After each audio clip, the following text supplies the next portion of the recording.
자, 이제 우리 마태복음 184번째 시간입니다. 마태복음 184번째 시간.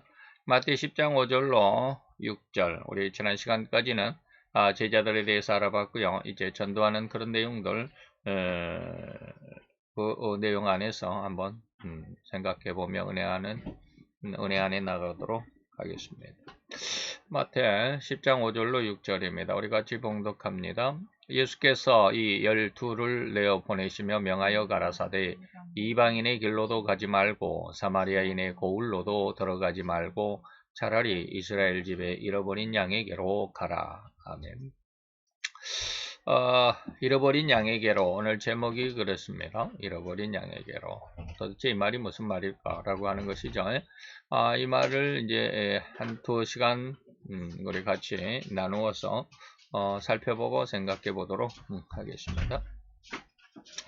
자, 오늘 예수님께서 제자들, 우리가 이제 잘 배웠죠. 제자들이 어떤 모습이라고 하는 것, 예전에 우리가 다 지내왔지만, 마태 4장의 제자들의 어떤 그 특색, 5가지의 성경 박사들이었고, 일하는 자들이었고, 청렴한 자들이었고, 결단의, 용단의 어떤 그런, 신앙이 있었던 자들이다. 그리고 불변하는 그런 심성을 가졌다. 이런 5가지의 그 어떤 신앙의 특징들을 한번 살펴보았습니다. 그러면서 이제 그런 제자들을 예수님께서 내보내죠. 전도할 수 있도록 파송했다 이 말입니다. 자, 그런데 파송하는 이제 우리가 오늘 보는 그 사역지의 일부입니다. 사역지가 어디냐 이 말이죠. 어디 가서 전도할 것이냐라고 하는 것이죠. 예수님께서 뭐라고 그러냐면 이방인의 길도 아니고 이스라엘의 잃어버린 양에게로 가라 라고 이렇게 말씀하셨습니다. 그랬는데 우리가 보는 사도행전 1장 8절은 뭐라고 그러냐면 땅끝까지라고 그랬죠. 땅끝까지 가서 복음을 전하라. 그런데 오늘은 이방인의 길은 가지 말아라. 사마리아인의 집으로도 가지 말고 오로지 이스라엘의 잃어버린 양에게로만 가라 라고 하는 것과 모순이 되지 않는 건가 라고 하는 것이죠. 얼핏 생각하면 모순적인 것입니다. 그래서 사도행전 1장 8절에 보니까 성령이 너에게 임하시면 너희가 권능을 얻게 될 건데 그러면 예루살렘을 그리고 또 온 유대를 그리고 더 나아가서는 사마리아까지 그리고 더 나아가서는 땅끝까지 이르러 내 증인이 되라. 나의 증거자가 되라 라고 이렇게 말씀하셨죠. 얼핏 보면 이것이 모순이죠. 오늘 보니까 뭡니까? 이방인의 길로도 막 가지 말고 사마리아인의 고을로도 들어가지 말고 이스라엘의 잃어버린 양에게로만 가라 라고 그랬는데 사도행전 1장 8절은 그 이스라엘이 잃어버린 양이 어디가 있어? 예루살렘에게 있죠. 더 나가서는 이제 이스라엘이 온 나라, 온 유대, 그리고 이제 또 둘로 갈라졌지만 북쪽 사마리아, 그리고 이제 온 세상 땅끝까지 좀 모순이 될 거라고 생각하지만 모순이 된다고 생각했다면 이것은 잘못 이해한 것이다 라고 하는 것을 잘못 이해한 것이다. 얼핏 생각한 것이다 라고 깊이 생각하지 못했다라는 거죠. 예수님의 구세의 운동은 세상을 구원하시는 운동은 사도행전 1장 8절의 내용과도 분명히 같습니다. 그런데 이것이 순차적이다 라고 하는 것입니다. 자, 예루살렘 그 다음에 더 나가서는 온 나라인 온 유대 그 다음에 옛날 분리되기 이전까지로 치면은 이제 사마리아인데 분리되었던 사마리아 우리나라로 말하면 우리가 있는 경기도 수원 그러다가 더 나가서는 경기도 더 나가서는 이제 이 대한민국 그러다가는 이제 북한까지 이런 뜻입니다. 그리고 나서 온 세계 이런 뜻이에요. 예루살렘 수도 예루살렘 그리고 온 유대 나라 그 다음에 이제 사마리아 땅 사마리아까지 그리고 땅끝까지 이건 무엇이다? 순차적이다 라고 하는 것이죠. 내가 너희를 보냈다고 해서 당장에 땅끝까지 갈 수 있다라고 생각하지 말아라. 우리는 이런 어떤 조급함이 있어요. 조그만 어떤 기회가 주어지면 그것이 전체인 줄로 생각하는 좀 안타까운 습성이 인간들에게 있어요. 그리고 예루살렘과 온 유대와 사마리아와 그리고 나중에 이제 땅끝까지 간다.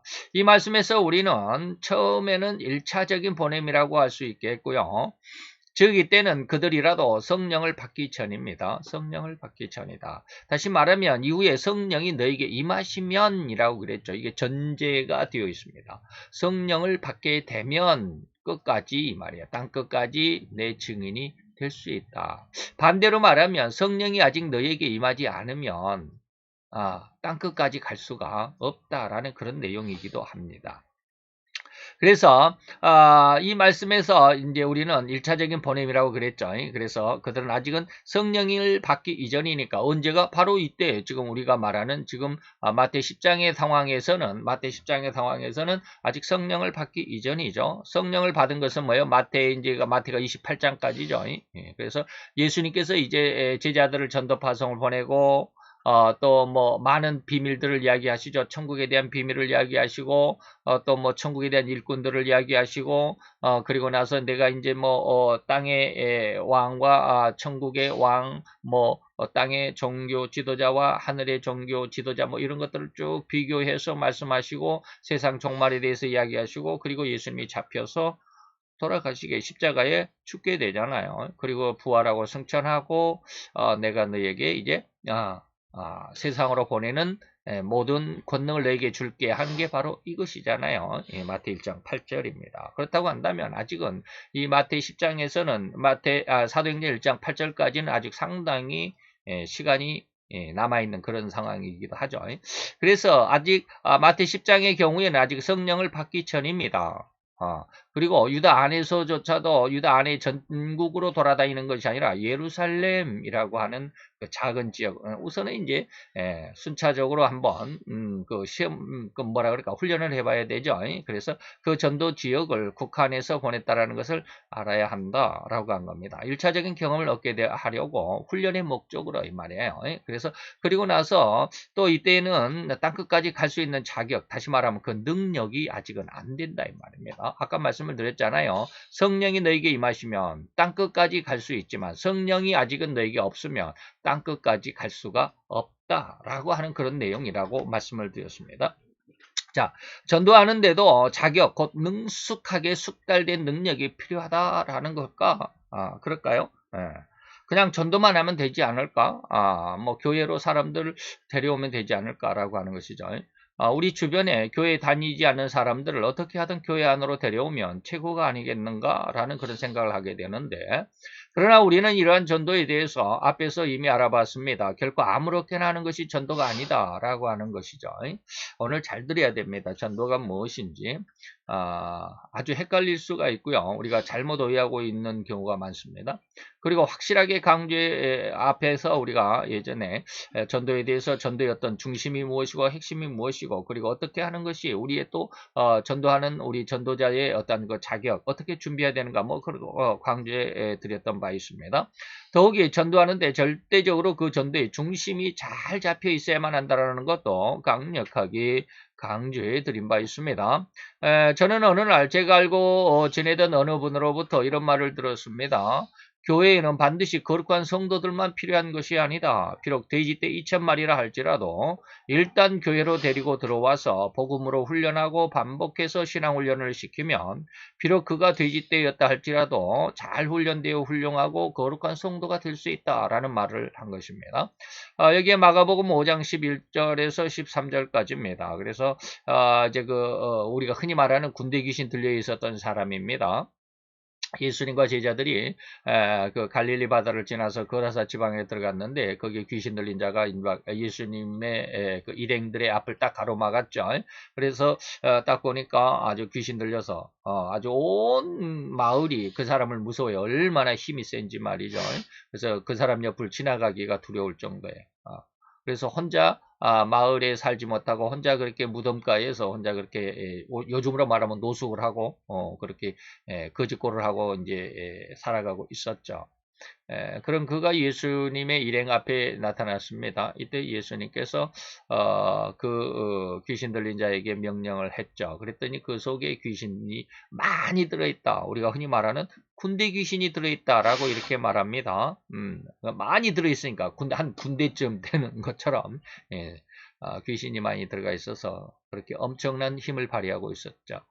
이때 예수님께서 조용히 타일르자. 그래서 그 사람을 더 이상 괴롭게 하지 말고 나오라. 그러니까 귀신들이 어디 갈 데가 없잖아요. 귀신들은 뭐 어떤 껍데기를 좀 뒤집어 썼으면 좋겠는데 그때 이제 마침 귀신들이 보니까 거기 근처에 돼지떼 큰 떼 2,000마리라고 그랬습니다. 여기 2,000마리. 2,000마리가 되는 어마어마하게 많은 돼지떼죠. 2,000마리면 참 엄청난 큰 부자겠죠. 그 마을에. 큰 떼가 산 곁에서 이제 방목하고 있었죠. 그래서 이에 간구하여 귀신들이 예수님께 말합니다. 우리를 이 돼지떼로 들여보내소서라고 말하니까 예수님께서 가라라고 허락했습니다. 그랬더니 더러운 귀신들이 사람에게서 나와가지고 돼지에게로 들어가니까 돼지들이 또 깜짝 놀래죠. 귀신들이 들어오니까. 그래서 2,000마리나 되는 돼지떼가 아주 미쳐가지고 비탈길을 내리달아서 갈릴리 바다를 향하여 이제 다 익사해서 죽었다라고 하는 것이죠. 자, 이런 사건 잘 한번 생각해 볼 수 있어야 합니다. 이런 다시 말하면 제가 맞습니다 그랬는데 뭐예요? 교회는 반드시 거룩한 성도만 필요한 것이 아닙니다. 비록 돼지떼 2,000마리라 할지라도 일단 교회로 데리고 들어와서 복음으로 훈련하고 반복해서 신앙훈련을 시키면 비록 돼지떼였다 할지라도 잘 훈련되어 훌륭하고 거룩한 성도가 될 수 있다라고 하는 거 맞자 이 말이죠. 전도는 진정으로 아무나 교회로 데려오는 것입니다. 자, 앞에서 이야기했던 것과 조금 다른 내용, 반대적인 내용입니다. 그러나 잘 들어보셔야 합니다. 무슨 말을 하는지. 자, 전도는 아무나 교회로 데려오는 것입니다. 그러나 그 마지막에는 정말로 주의해야만 할 너무나도 중요한 사실이 하나 있습니다. 그것이 바로 제가 강력하게 주장했던 전도의 핵심이고 또 그 전도의 중심이다라고 하는 것이죠. 인간은 처음부터 무죄의 상태로 태어난 사람은 없습니다. 무죄, 죄가 없이 태어난 사람은 없어요. 이미 인간은 태어날 때부터 태어나기 전에 엄마의 태중에 잉태되는 그 순간부터 우리는 죄인입니다.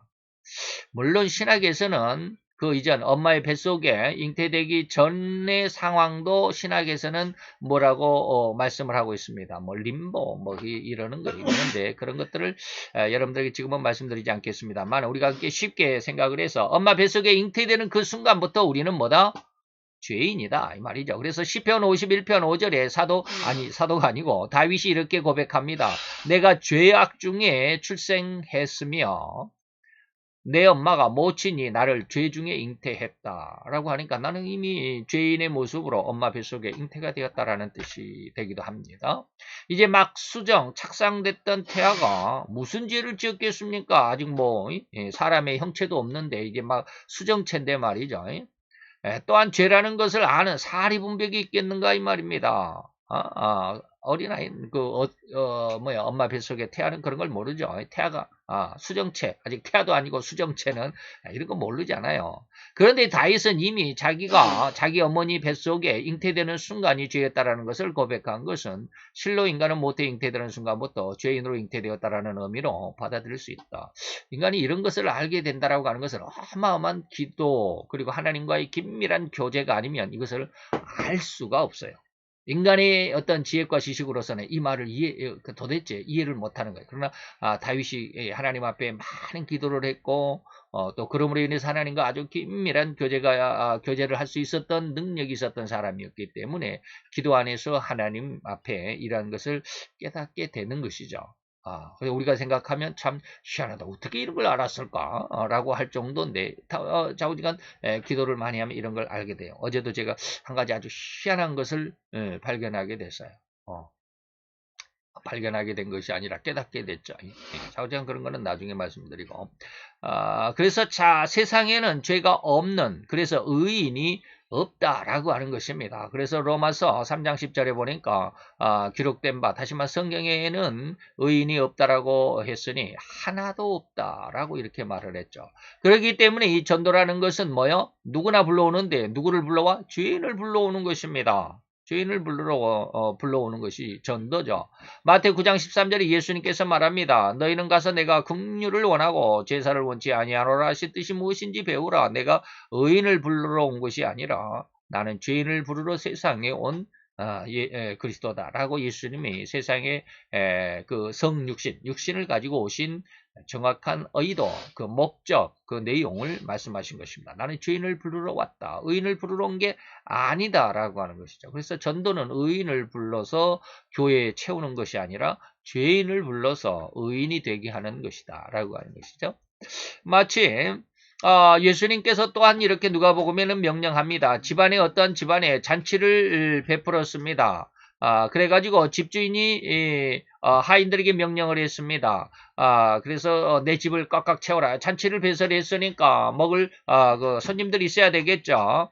그랬더니 성경에 보면 누가복음 14장 이제 21절부터 23절까지 제시를 했는데 그 21절 이상, 20절 그 이상에 보면 나는 뭐 밭을 샀으니까 못 가요. 나는 뭐 소를 샀으니까 못 가요. 나는 장가를 들었으니까 못 가요라고 자기 할 일이 너무 많아서 못 간다 하니까 이 연회장이 텅텅 비어 있어요. 그러니까 주인이 이런 텅텅 빈 자리를 가지고 연회를 진행할 수가 없죠. 그래서 이렇게 말합니다. 종이 돌아와서 주인에게 그대로 고하니까 이에 집주인이 노하여 그 종에게 이르되 빨리 그러죠. 빨리 시내의 거리와 골목으로 나가서 가난한 자들을 데려오라. 병신들을 데려오라. 소경들과 저는 자들을 데려오라. 아무나 데려오라 이 말입니다. 종이 이르되 주인이여 명하신 대로 다 했지만 오히려 자리가 더 비어있나이다. 그러니까 주인이 종에게 이르되 또다시 길과 산울로 나가서 사람들을 아주 그냥 강권하여 데려다가 내 집을 채워놓으라 라고 이렇게 말을 했습니다. 자, 이런 하나님의 의도를 정확하게 파악해야만 합니다. 그리고 또 파악을 했다면 분명 전도는 세상에서 빨리 주님의 이 명령을 따라서 아무나 그 누구나 상관하지 않고 그가 지체의 한 부분에서 장애를 갖고 있다고 할지라도 아무런 상관이 없습니다. 누구나 데려옵니다. 누구나 차별하지 말고 그가 흑인이든 뭐 백인이든 노란 황색인이든 데려와야 한다라고 하는 것입니다. 그래서 저의 지인의 말처럼 앞에서 말하는 돼지떼 200마리를 말했던 말처럼 진실로 이러한 죄인들을 데려와 놓고 내려와 놓는 것은 좋은데 이제부터 이제 중요한 것이다 이 말입니다. 그런데 중요한 것은 뭐냐면 그러한 죄인들을 데려다 놓고 그냥 허송세월만 하도록 하는 것이 아닙니다. 전도는 교회로 데려온 것만이 전도가 아니다라는 뜻이며 전도는 교회로 죄인들을 또 사람들을 데려온 것만이 전도가 아니라는 말씀을 여러분들에게 강조하고 싶습니다. 우리는 전도 그러면 교회에다 사람들을 데려다 놓고 등록만 시키면 전도라고 거의 그렇게 하죠. 그 데려다 놓고는 그냥 거의 무관심한 그러지 말라라는 것입니다. 불러온 그들에게 정확한 복음의 진술을 가르쳐야만 합니다. 그리고 그대로 지키도록 교육을 해야 되고 또 훈련도 시켜야 되고 신앙훈련이죠. 또다시 반복해서 계속해서 반복해서 복음에 젖어들도록 해야만 합니다. 이때 성경을 읽도록 권면하고 기도하는 방법도 훈련을 시켜야만 하는 것입니다. 근데 안타까운 것은 제가 교회를 처음 나가서 이러한 훈련을 받아본 적이 없어요. 그저 설교만 들었지. 기도는 어떻게 한다, 기도 훈련을 뭐 이렇게 하라 저렇게 하라 뭐 이런 것 받아본 적이 없어요. 성경을 읽어라 이런 말 들어본 적도 없어요.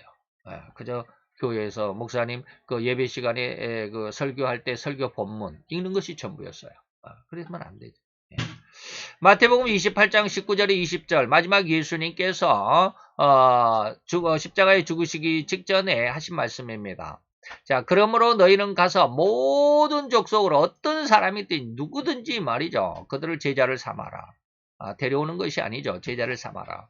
그리고 아버지와 아들과 성령의 이름으로 세례를 주고 내가 너희에게 가르쳐 준 것을 그들에게도 가르쳐 주고 가르친 것을 그대로 뭐하게 하라? 지키게 하라 라고 하는 것입니다.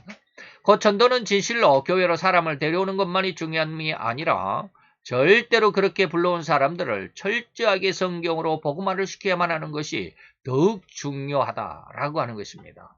왜냐하면 예수님께서 교회를 지칭해서 때로는 장사하는 집이 된다. 아주 책망한 말씀입니다. 3번 책망을 하셨습니다. 두 번째는 교회가 강도의 소굴이다, 구렬이다 라고 이렇게 말씀하셨고 더 나아가서는 교회를 귀신들이 모이는 초소가 됐다 라고 이렇게 아주 신랄하게 비판을 하셨습니다. 자, 요한복음 2장 16절에 보니까 비둘기 파는 사람들에게 이르시되 이것을 여기서 가져가라. 내 아버지의 집으로 뭐하자? 장사하는 집을 만들지 마라. 지금 너희들이 교회를 장사하는 집으로 만들고 있잖아. 그래서는 안 되는 거죠.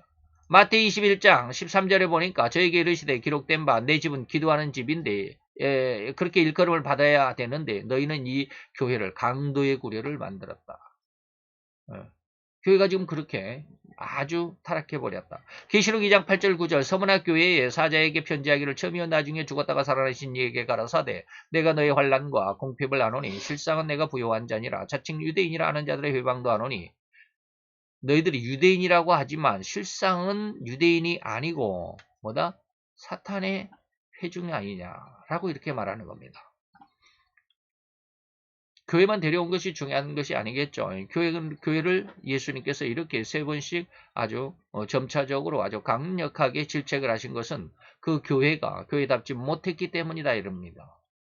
이렇듯 주님은 이런 돼지, 다시 말하면 되새김질을 못하지만 쪽발은 갈라졌다. 돼지가 그렇죠. 쪽발이 돼 있죠. 굽이 두 개잖아요. 이걸 쪽발이라고 그럽니다. 그런데 돼지는 되새김질 못해요. 소는 되새김질을 하잖아요. 소는 뭐 먹지도 않았는데 혼자 계속 우물우물우물 하고 있잖아요. 그것은 뭐예요?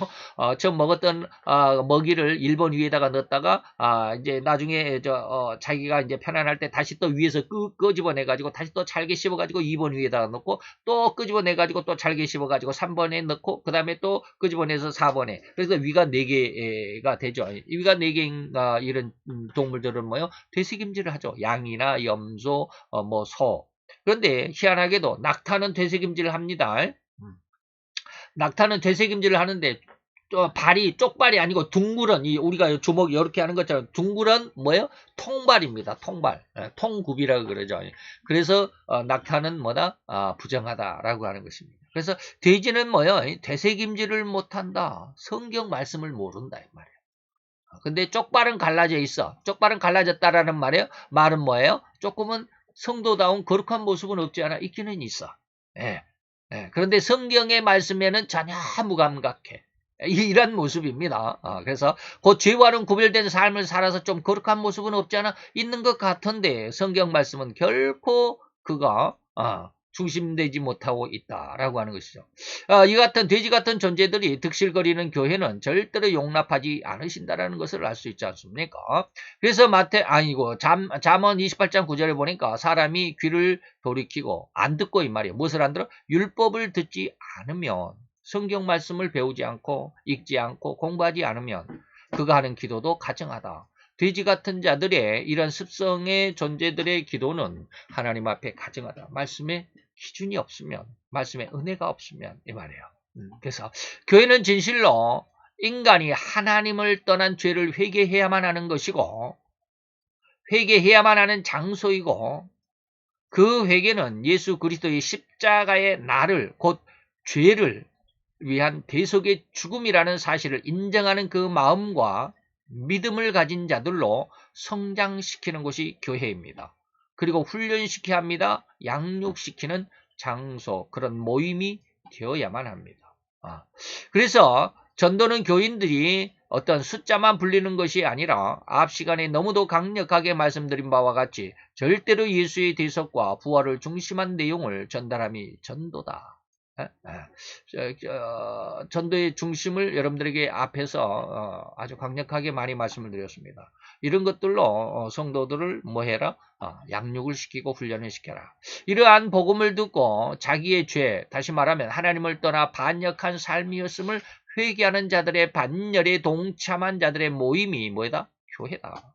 그렇게 모으는 것을 전도라고 하는 것임을 우리는 잊어서는 안 됩니다.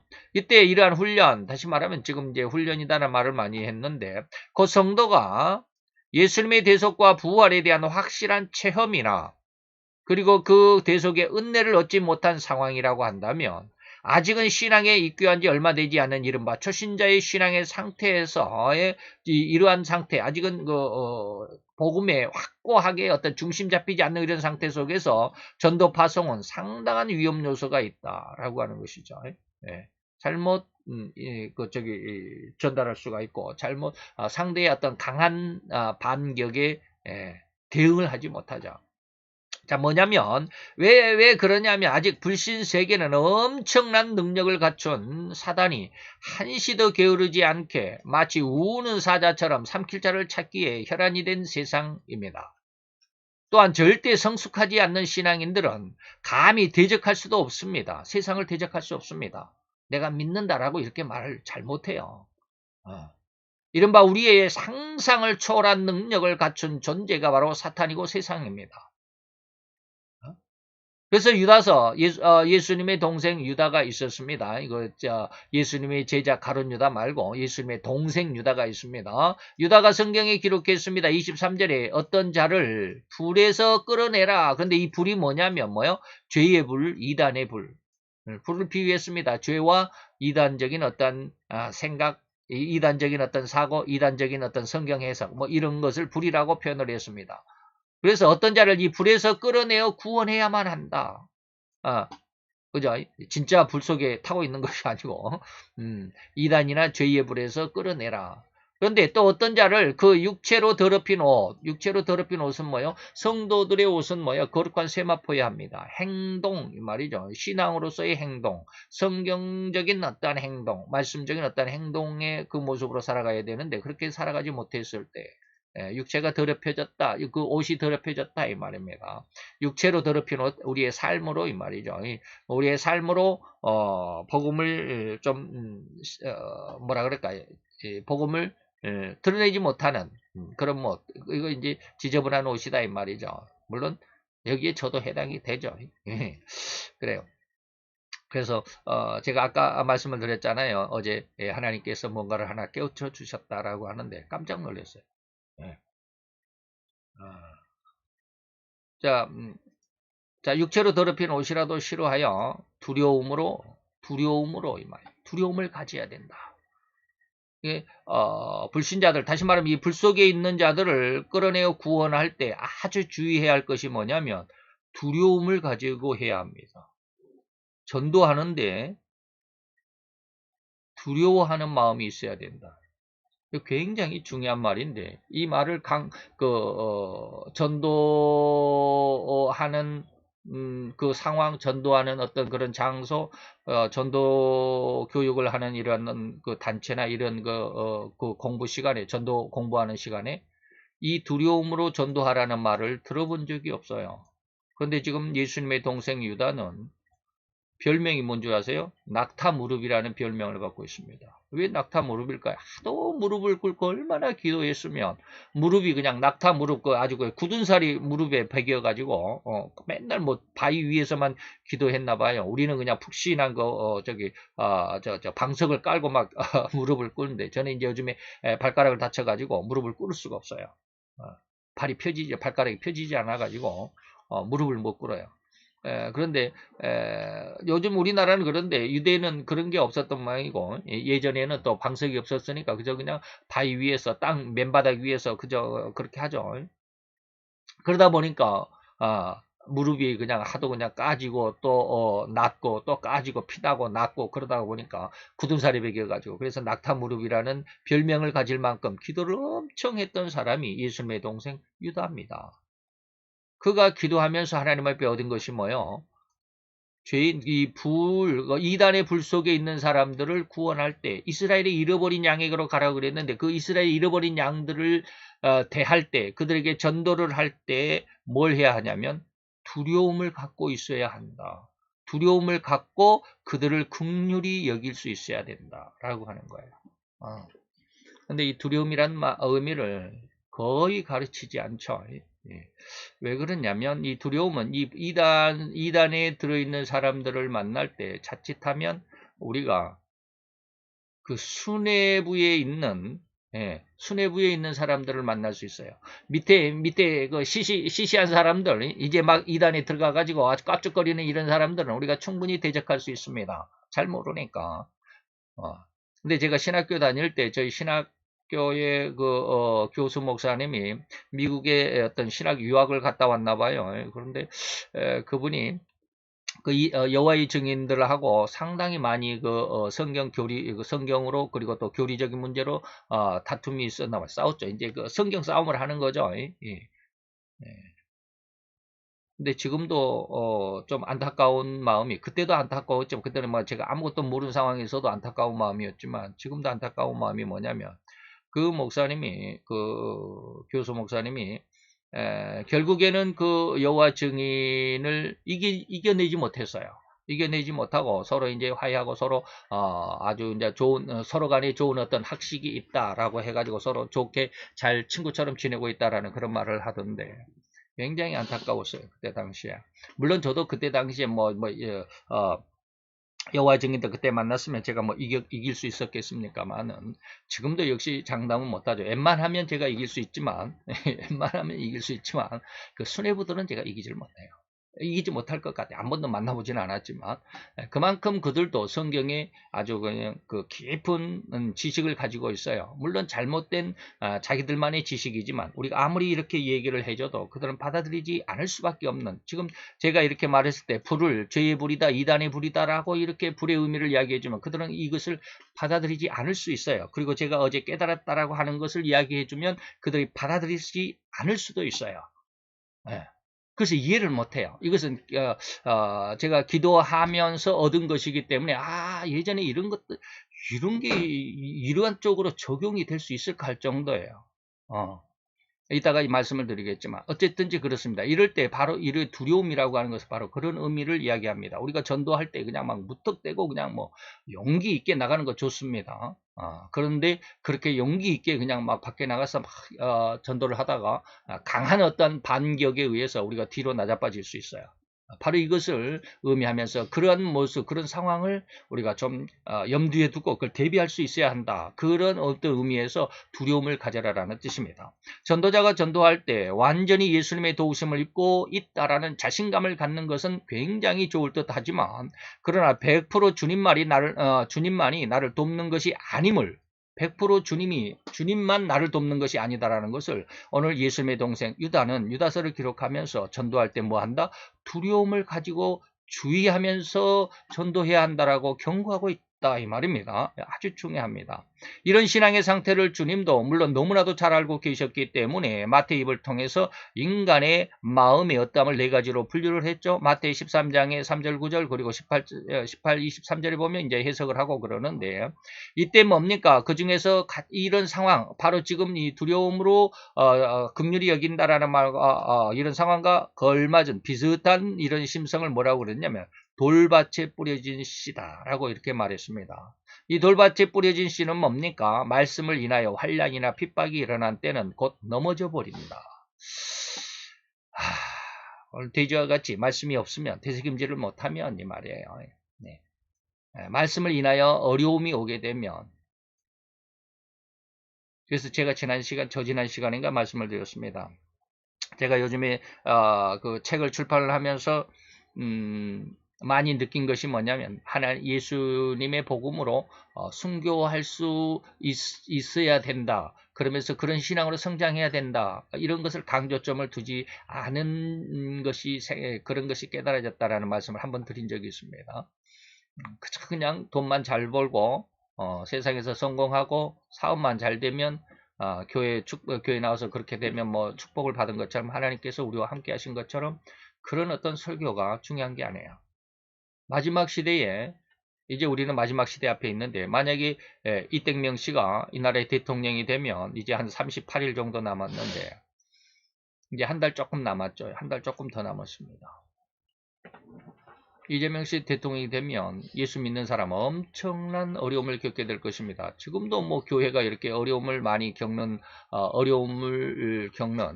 그런 교회들이 있는데, 앞으로는 그럴 겁니다. 이렇게 해서 말씀을, 다시 말해 우리의 믿음 때문에 어려움이나 환난을, 핍박을 받을 때가 있습니다. 예수 믿는다라는 이유 때문에 굉장한 어려움이나 환난을 받게 될 겁니다.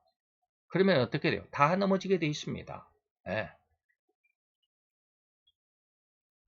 정말로 중요한데, 그래서 말씀이 얼마나 중요한지, 그 말씀에 내가 사로잡힌 것이 얼마나 중요한지, 그런 것을 가르치는 것이 좀 부족한 것이 아닌가라는 그런 생각을 해봅니다. 그 주님의 복된 말씀을 가지고 여기저기 전도하면서 돌아다니다가 어느 한순간에 강력한 반발에 부딪히게 되는 경우 우리는 움찔하여 뒤로 물러설 수가 있다는 그 의미 비유입니다. 또 이런 의미에서 전도자는 충분하게 사탄과 그리고 그 휘하의 부하들인 귀신들이나 악령들까지를 통제할 수 있어야 되고 정복할 수 있는 능력을 얻기까지는 우리가 경거망동하지 않아야만 한다. 제가 어저께 어제 이제 제가 어제 느낀 거 있었다고 그랬잖아요. 그래서 쫙 정리를 하면서 갑자기 어떻게 왜 유튜브를 그렇게 보고 싶더라고요. 좀 이상한 생각이잖아요. 그러니까 몰입해서 그걸 싹 정리를 해야 되는데 정리하면서 쭉 나가야 되는데 정리하다가 왜 갑자기 야씨 유튜브를 뭔지 모르게 유튜브를 한번 보고 싶다.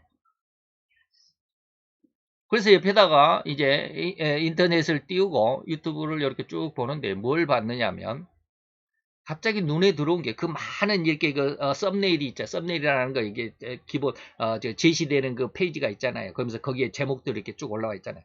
그 많은 한 페이지 안에 여러 개의 그 썸네일이 있는데 그 중에 유독 눈에 들어온 게 뭐냐면 정도전과 이방원 이게 있어요. 옛날 그 조선시대 이제 고려에서 고려가 멸망을 하고 이성계가 이제 그 조선을 세우는 그런 과정이에요. 그때 이제 이방원이가 누구예요? 이성계의 셋째 아들이잖아요. 그 셋째 아들과 그리고 고려 시대의 아주 그 충신이었다고 할 수 있는 정도전이라는 사람이 고려는 이제 멸망할 국군이다. 그러니까 새나라를 세워야 한다라고 해가지고 이성계를 앞세워서 이제 조선을 세우는데 바로 그때 그 정도전과 이방원에 대해서 이렇게 쭉 한번 보았어요. 한 50분 정도 그 동영상이었어요. 그리고 나니까 또 2편이 보고 싶더라고요. 그래서 또 2편을 봤어요. 근데 이 1편에서는 이제 그렇게 이성계가 조선을 세우고 2편에서는 이제 이성계가 자기 아들 그 이방원이가 조선을 세우는데 굉장한 공을 세우죠. 5명의 아들 중에서 이방원이가 엄청나게 그 똑똑했나 봐요. 혼자만 왕자임에도 불구하고 무과와 문과를 합격한 왕자, 유일한 왕자예요. 이렇게 칼도 잘 쓰고 아주 그 지략도 뛰어난 이런 사람이 이방원이라고 그래요. 근데 그 이방원이 조선을 세우는데 굉장한 공을 세우죠. 다른 그 이성계의 다른 아들보다. 근데 그 아들을 후계자로 세우질 않아요. 이성계는 보니까 얘가 너무 성질이 괄괄해가지고 야 이거 좀 곤란하다 해가지고 그 다음 2대 임금으로 세우지 않습니다. 그리고 후첩, 첩이죠. 정실 부인이 아니고 두 번째 부인의 아들을 11살짜리 방간을 세자로 책봉을 합니다. 그래서 이방원이가 굉장히 화가 나죠. 이때 이방원이 옆에 있던 사람, 그 사람 이름을 제가 기억을 못하겠는데 이방원이 옆에 있었던 사람이 굉장히 그 이방원이를 말립니다. 참으십시오. 지금은 때가 아닙니다. 반드시 기회가 올 겁니다. 왕자님 당신은 분명하게 하늘이 점지해준 상을 그런 쉽게 말하면 관상을 가지고 태어난 사람이니까 하나님이 아니죠. 그들은 하나님을 압니다. 하늘이 반드시 기회를 줄 겁니다. 그 기회를 잡아야 됩니다. 기다리십시오 그래요. 나중에 정도전이가 이방원인가 좀 틀어지잖아요. 그래가지고 정도전이가 사병을 혁파를 합니다. 개인 군대를 혁파를 하려고 그러는데 이방원이가 엄청 화가 나죠. 개인 군대가 없으면 완전히 힘을 다 빼겠다라는 거 아니에요. 그러니까 그때 정도전이를 치자라고 했는데 안 돼요. 그 옆에서 조금만 지금은 때가 아니다. 이방원이는 지금 때인 것 같지 않고 내 팔다리를 다 자르려고 그러잖아. 잘려 나가면 내가 어떻게 힘을 쓰겠냐. 지금 해야 되지 않느냐 해도 옆에서 굉장히 그걸 말립니다. 지금은 때가 아닙니다. 뭐예요? 경거망동을 하지 말아라. 제가 지금 이 말을 하기 위해서 갑자기 그 영화가 어저께 본 영화가 그거예요. 경거망동하지 않아야 된다. 지금은 때가 아니에요. 때가 돼야 된다라고 하는 거예요. 그래가지고 마지막 때에 이제 그때 당시 이성계가 이제 팔팔하게 살아있을 때인데 갑자기 이성계가 병을 얻게 되고 병세가 짙어져 갖고 자리에 눕게 됩니다. 이때 이제 그 옆에 있는 그 뭐라 그럴까 신복이 때는 지금입니다. 이때 일어나십시오라고 하는 거야. 그런데 이방원이는 뭐요? 아니 사병들도 거의 다 뺏겼고 내가 무슨 일, 나 혼자 어떻게 나라를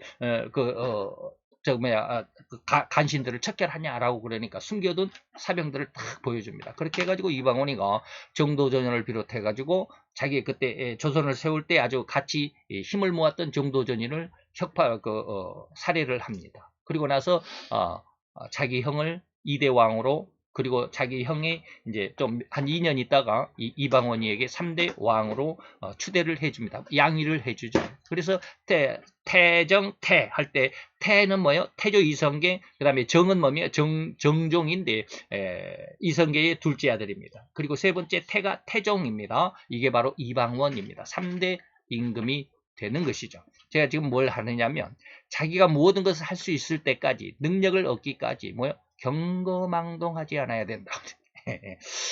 야, 참 그 영화를 보고 야, 참 대단하다. 어떻게 저런 것을 내다볼 수 있는 사람이 있을까? 옆에가 그런 사람이 있어야 되는데 나는 지금 팍 하고 싶은데 그걸 지금은 때가 아니다라고 볼 수 있는 그런 눈을 가진 사람들. 이런 사람이 주위에가 있어야 되잖아요. 그리고 지금이 드러날 때다. 지금은 드러나지 않아야 될 때다. 지금은 앉을 때다. 지금은 이런 하나님도 그러잖아요. 앉을 때가 있고 설 때가 있고 나갈 때가 있고 돌을 집어 던질 때가 있고 안을 때가 있고 말이죠. 예. 참 이것을 아는 게 얼마나 중요한지 몰라요. 우리가 경거망동하지 않아야 된다. 그죠? 그래서 성령 세례를 받아야만 땅끝까지 갈 수 있다라는 그런 자격, 그런 능력, 그런 권능을 얻을 수 있다. 예. 이런 어떤 능력도 없이 경거망동하면 좀 곤란하다 이런 뜻입니다. 자, 그때가 되면 즉 그들이 땅끝까지 갈 수 있는 정도가 되면 마태 28장 18절에서 20절과도 같이 온 족속으로, 세상 족속으로 제자를 삼을 수가 있다라고 하는 것입니다. 아까 말씀드린 그런 내용입니다. 전도자는 철저하고도 확실하게 이 말씀을 믿을 수 있어야만 합니다. 세상 끝날까지 항상 너희와 함께, 내가 너희와 함께 할 거야 라고 하는 예수님의 약속, 뭐요? 너희와 함께 있으리라. 볼지어다 내가 세상 끝날까지 너희와 함께 있으리라. 이 말씀을 믿어야 된다. 이 말씀이 진실로 성도요 전도자의 마음과 믿음의 근간이 되지 않거나 되지 못한다면 그는 필시 전도하는 어느 순간에 자신도 모르는 사이에 혹은 너무나도 강력한 상대를 만남으로 어쩔 수 없이 뒤로 물러갈 수밖에 없는 그런 상황에 다닥칠 것이 거의 99.9% 확실하다. 예. 그래서 예수님께서 요한복음 15장 7절에 말합니다. 너희가 내 안에 거하고 내 말이 너희 안에 살아 역사하면 무엇이든지 원하는 대로 구하라. 그리하면 주시리라. 이루어질 거야. 진실로 주님의 오늘 한 가지 기대와 관심이 뭐요? 전도의 사명을 철저하게 완수하여 풍성한 전도 열매를 맺을 수 있기를 간절히 축원하고 기대해 봅니다. 라고 하는 말씀입니다. 오늘 말씀을 저도 이 원고를 써놓고 지금 한 서너 달 됐습니다. 그리고 원고를 다시 보다가 깜짝 놀랐어요. 그래갖고 다 다시 고쳤습니다. 하나님께서 그렇게 여기 원고를 고치면서 하나님께서 이 3, 4개월 동안 이 말씀을 증거하지 못하도록 했던 이유가 있구나. 왜? 이전에 있었던 원고가 이것과 정반대 원고였거든요. 예, 여러분들에게 말씀드리진 않겠지만 창피하니까 말씀드리진 않겠지만 그걸 내가 설교를 하고 녹화를 해가지고 세상에 발표, 물론 보는 사람도 없겠지만 세상에 발표했다면 얼마나 참 부끄러웠을까. 그랬어요. 그래서 3, 4일 동안 하나님께서 묵혀두셨다가 이제 다시 보게 한 것은 이게 뜻이 이게 아니구나 라고 하는 것으로 이게 한